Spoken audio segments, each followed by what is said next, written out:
Hey guys, so today I'm going to try the cheap and nasty way of lowering these forks about 25mm, about an inch. Done a bit of research into it. I've never attempted to take a fork apart before, but haven't really done much on any of these builds. This is the first time I've done most things, so willing to learn. So to start with, I'm going to obviously disconnect the brakes. I've got a heap of padding up here on the cylinder that I'll try and swing the brakes away from the guard, strap them up on top of this, so it's no chance of anything getting scratched. I'll wrap them up because I don't really want to disconnect all my lines and everything now that I've got everything in situ. Probably should have done this from the start, but a little bit too keen, and it wasn't until I actually got her back on her legs that she's sitting a little bit up on the front, probably mainly because of the shock point change and the mount change and the new shocks.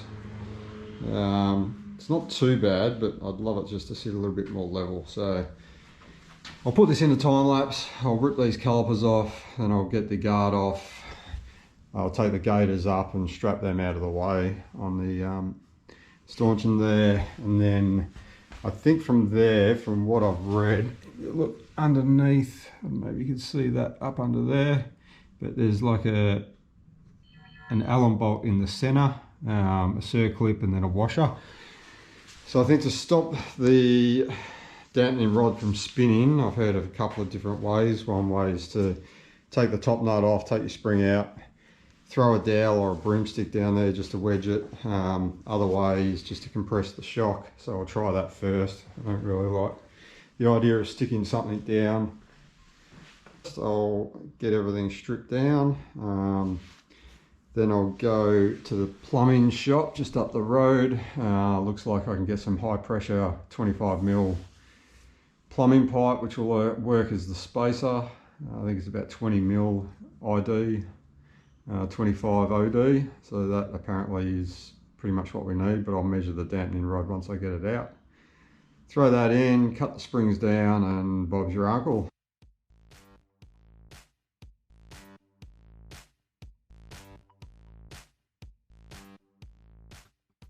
So I've got the wheel, the guard, brakes off. I've taken the two drain plugs out. You can see there, the oil looks pretty bloody disgusting. I don't think she's ever been changed, so it's good timing with this. Gaiters are up. Next thing I'll do is undo these top nuts and pull the springs out. From there I'll try and compress the shock a bit. I'll get the impact driver underneath and get rid of this 10mm Allen bolt, and then the circlip after that, and we'll see where we're at. Okay, springs are out. She's fully drained now. As you can see, I don't think that oil has been changed in a long time, so probably a good thing. I've got my springs here. I've marked the top of the spring with the left and right shocks. Apparently it's the top that you need to take the length off, so I've marked that just in case. I've got the rest of my nuts, bolts, everything all organised here. Now to try and get this bottom M10 Allen key off. I don't know if you can see down here. Probably going to be a bit hard, but you can see down there, you can see the open end of the dampening rod down there. So that's what some people have said.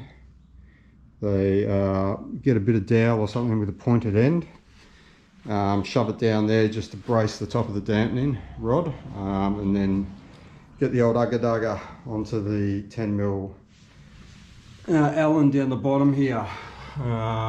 Other way is to fully compress it. So here we have the dampening rods. So everything's gone well here. I got the impact driver under the bottom of these with the 10mm attachment. So the right hand side one was giving me a bit of strife, so I actually had to put a fair bit of heat into that, and then she finally broke loose. The left one pretty easy, came out straight away. The right one, when it did come off, it undid a little bit and then it started spinning the dampening rod. So I did the old trick that they suggested with the broom handle. Instead, I used like a mop one that's got the screw bit on the bottom of it. And that was enough just to pinch it down while I undid the screw. So I didn't actually even have to undo these circlips in the bottom one. I'll probably have to do that once I assemble it again, but there's all the bits and pieces. And now I'll start looking at where to go from here. Alright, so we have the dampening rods both out now. Having that I've never done this before, I put in a quick call just to see how we get all of this open, to slide the spacer in. So these little plastic rings are on the top of this, so they'll guide it down. So I rang a good mate Trevor at Distang on Instagram, and he confirmed, I could see the thread in there, but he confirmed that these are threaded, usually Loctited. So I put a bit of heat into them, so I'll do that, spin that off so I can then slide my spacer down, and then we'll be on to cutting the springs down the same amount that obviously I put the spacer in. Just been out, I had to get another pair of circlip pliers. I was missing one set, so while I was out there I got some new M12 crush washers for the bottom of the fork in here. I've got my 10 weight oil. I'm moving up to 10 weight instead of 7.5 because this thing was very sloppy at the front end, so I want to stiffen it up a bit. I've got some high pressure pipe. I got some couplings that looked about the right size, and also some pipe to make the actual spacer. And that's about it. So we'll keep going on. This here was actually clean. So that's the gunk that has come out of this fork. It's pretty disgusting. So I'm bloody happy that I'm actually doing this, and I think once I've done this I might move on to the K. I've probably got enough oil there to actually redo the K forks as well, because I didn't do them when I did the first the build on it. So we'll keep going and hopefully get her off the stand soon.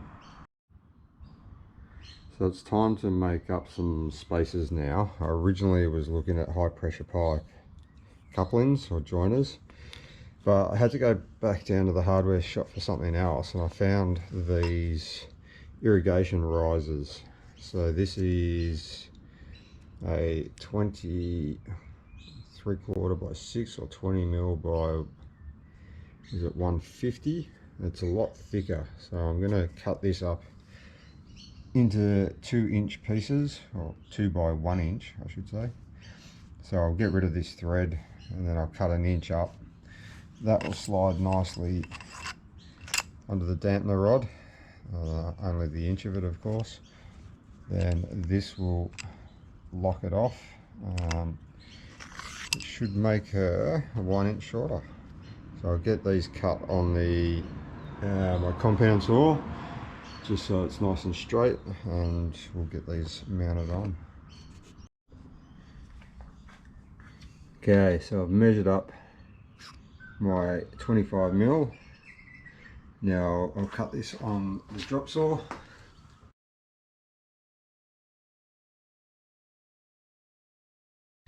Okay, so they're all ground down the right size. You can see what I'm talking about with the high pressure pipe. You can see how thin that is, the coupling.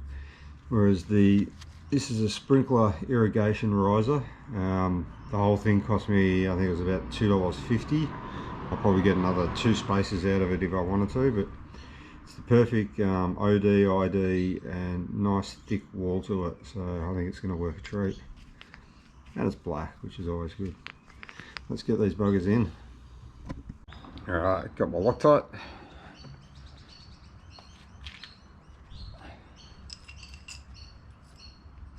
Smidge on there.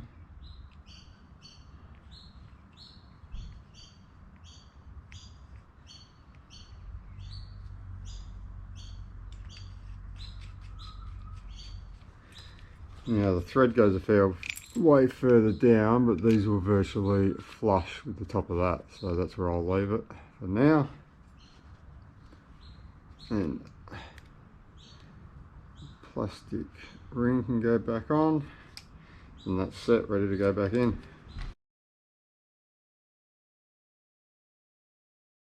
Perfect. So that's those two set up. Now all I've got to do is take the same amount off the top of the springs.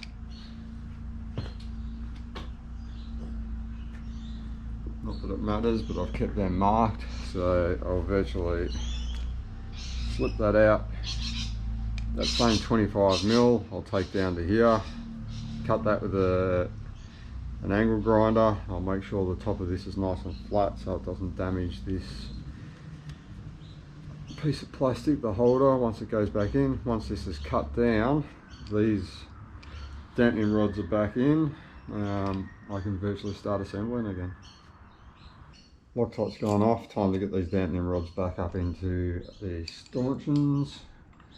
I'll get these up and the circlips in, and then we can cut the spring and throw that in the top. Alright, so to get these buggers back in, we're going to have to use the rod compression method. I'll get this bottom foot off, I'll slide everything back in and then push the rod out of the way. On the bottom here I'll put a washer. You'll see this as I go.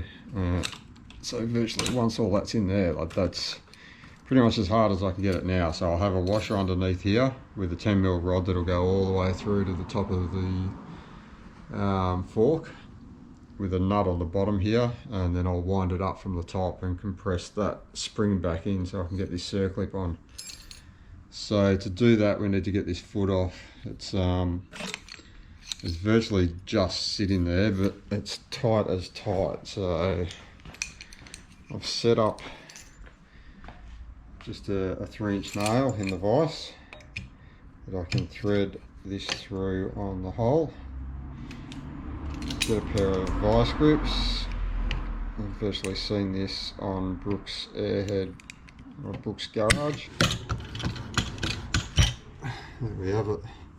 So now that's out of the way, I shall be able to get a washer that's big enough to sit around that edge.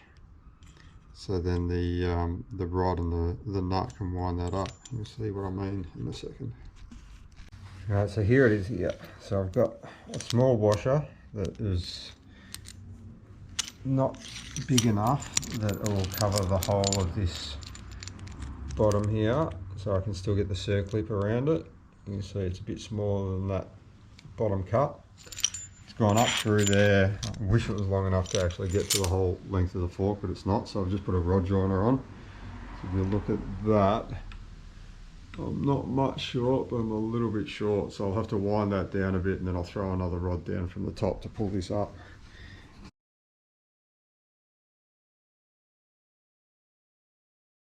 Alright, so you can see that that's sitting snug there. On the top here, I've thrown a rod down. I've got a bit of timber that's all been taped so I don't scratch the yoke, top yoke there, the triple. So now all I'll do is I'll wind this nut here up, which will pull the rod upwards, which should compress this bottom one here.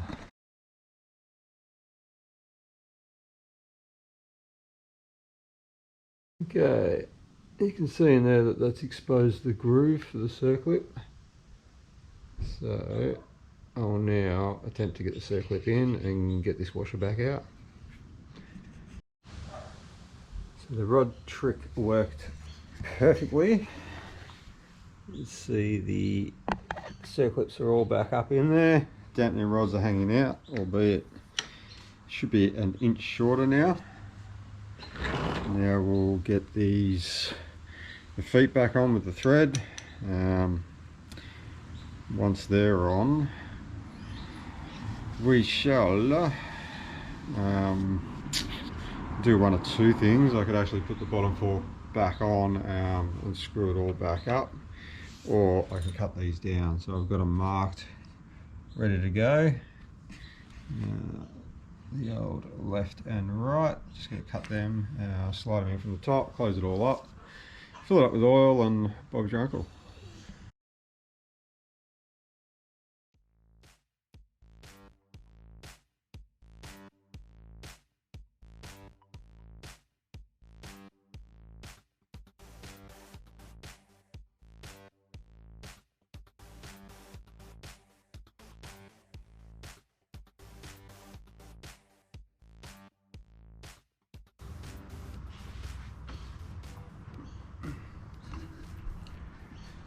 It was a little bit tricky getting those on, but they're on, and we now have the springs fully in. From here I think I'll fit the guard back up. It's a bit hard to put in when the wheel's in, so I might put the axle in first, fit the guard, and then I'll bring the wheel up, put the wheel in, and then get her off the stand.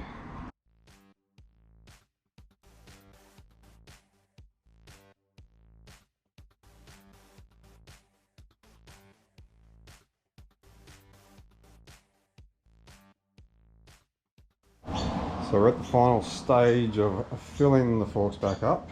I've had to put it back up onto the jack because I've changed the top nuts on this top triple just to a solid nut. Looks a lot nicer, but it doesn't have the actual fill hole. So I've had to put it back on the jack just to extend the forks out so I can take that nut off and not have the forks compress. As I said before, I'm going with a 10 weight oil instead of the 7.5.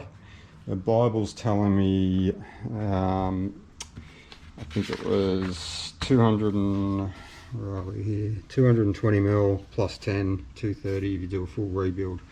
So because I've sort of cleaned all this and done the full rebuild, I'm looking at the 230 mark. I've marked this container up, so I'll fill that up.